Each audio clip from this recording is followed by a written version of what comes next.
Welcome to Sweet Life Beat Life. We hope this video helps. You start by securing access. Sign in with your Apple ID and enable two-factor authentication now. Download and install the latest beta profile from Apple Developer or Public Beta, because early features appear only on those builds. Once done, back up your device to iCloud or Time Machine so you can revert if needed. This protects data while testing. Make sure to join the beta or developer program linked to your account, since enrollment toggles access to Apple Intelligence early releases. You now configure features and permissions, open settings, enable Apple Intelligence or experimental options, and allow the exact data sources it requests. Grant selective access to contacts, messages, photos, and microphones so the system can build context. You can restrict later.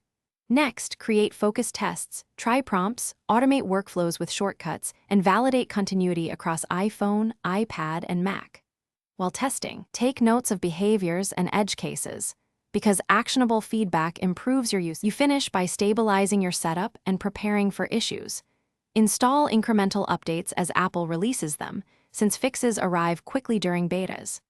If you hit persistent problems, collect diagnostics and submit detailed reports through Feedback Assistant. Include steps to reproduce and device logs. If necessary, perform a clean restore from the backup you made earlier to clear corrupted states. One troubleshooting tip: revoke and regrant the specific privacy permission that causes misbehavior, because permission resets often resolve context.